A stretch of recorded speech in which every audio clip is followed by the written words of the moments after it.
जब वो पैदा हुआ तो वो अंधा था। आसपास के लोगों ने ये देखकर उसके माँ बाप को कहा कि ये तो किसी बोझ से कम नहीं है, इसे तो मार देना चाहिए। अंधा होने की वजह से बमुश्किल उसे किसी स्कूल में एडमिशन मिला, लेकिन वो पढ़ने में बहुत होशियार था। 10th में 90% मार्क्स बनाने के बाद वो 11th में साइंस लेना चाहता था, लेकिन आंध्रा का कोई भी स्कूल उसे एडमिशन देने को तैयार ही नहीं था। कोर्ट में लड़ाई लड़ने के बाद उसे साइंस में पढ़ने को मिला।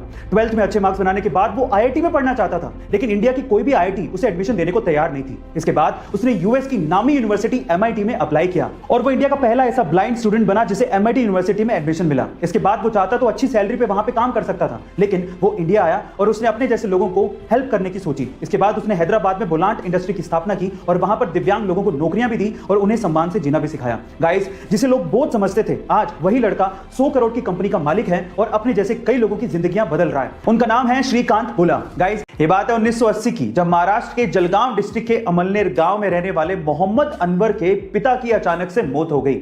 उनकी मौत के बाद पीछे जायदाद में एक खेत था जिसे मोहम्मद अनवर के अलावा 3 भाइयों में बराबर से बांट दिया गया, लेकिन मोहम्मद अनवर ने उस जमीन के टुकड़े को 80,000 रुपए में बेच दिया और एक ब्रोकर सतीश शाह के कहने पर 10,000 रुपए विप्रो कंपनी में इन्वेस्ट कर दिए और 100 शेयर्स विप्रो कंपनी के खरीद लिए। 1980 में किया गया यह इन्वेस्टमेंट आज 40 साल बाद 1500 करोड़ रुपए में बदल चुका है, जिसमें से 200 करोड़ रुपए तो सिर्फ डिविडेंड के तौर पे मोहम्मद अनवर को मिले हैं। गाइस, ये है पावर इन्वेस्टमेंट की। तो आप किस चीज का इंतजार कर रहे हैं? इन्वेस्टमेंट करिए, डीमेट अकाउंट खुलवाइए, लिंक डिस्क्रिप्शन बॉक्स में ही गिवन है। हमारे देश में क्रिकेट बहुत ज्यादा पॉपुलर है और कभी कभार ग्राउंड पे खिलाड़ियों के बीच की कंट्रोवर्सी इसे और ज्यादा पॉपुलर बना देती है। गाइस, आपने क्रिकेट के ग्राउंड पे बहुत बार खिलाड़ियों को आपस में भिड़ते और उन्हें आपस में गाली देते या अपशब्द बोलते देखा होगा, लेकिन क्या आपको पता है कि एक खेल का टूर्नामेंट ऐसा भी है जहां पर खिलाड़ी आपस में एक दूसरे को गाली नहीं दे सकते। अगर कोई खिलाड़ी गाली देते पकड़ा गया तो उस पर 14 लाख रुपए तक का जुर्माना हो सकता है। गाइस, उस खेल के टूर्नामेंट का नाम है विंबलडन टेनिस टूर्नामेंट। अब मजे की बात यह है कि विंबलडन को खेलने के लिए अलग अलग देशों से अलग अलग भाषाओं के खिलाड़ी आते हैं। इसी वजह से विंबलडन के अंपायर को अलग अलग भाषाओं में गालियां सीखनी पड़ती हैं, जिससे वो किसी भी खिलाड़ी को गाली देते पकड़ सके और उस पर जुर्माना लगा सके। गाइस, क्या इसके पहले तक इंटरेस्टिंग फैक्ट आपको पता था? और अगर नहीं पता था तो कमेंट सेक्शन में जरूर लिखिएगा। गाइस, जापानीज लोग टेक्नोलॉजी में तो आगे हैं ही, वो लोग नेचर का भी पूरा ख्याल रखते हैं, क्योंकि वो ये बात जानते हैं कि नेचर है तो इंसान का अस्तित्व है। बिना नेचर के इंसान जिंदा नहीं रह सकता।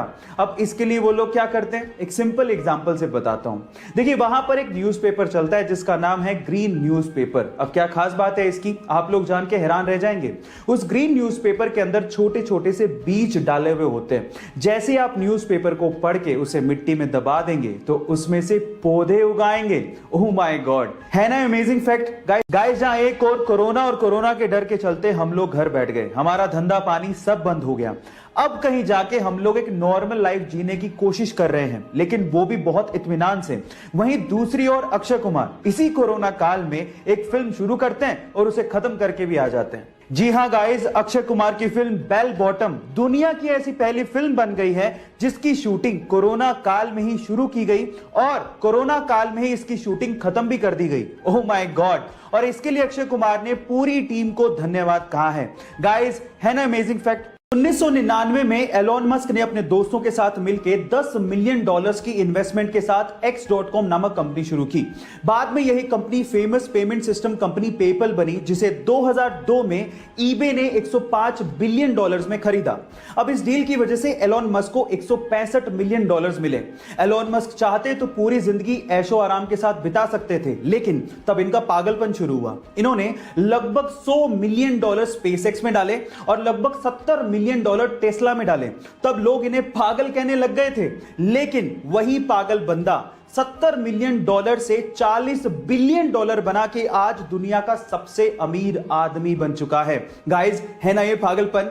ऐसे ही अमेजिंग फैक्ट्स के लिए YouTube पे हमारे चैनल को सब्सक्राइब कर लीजिए और अगर आप Instagram पे देख रहे हैं तो मुझे फॉलो करना मत भूलिएगा। मिलते हैं अगली वीडियो में।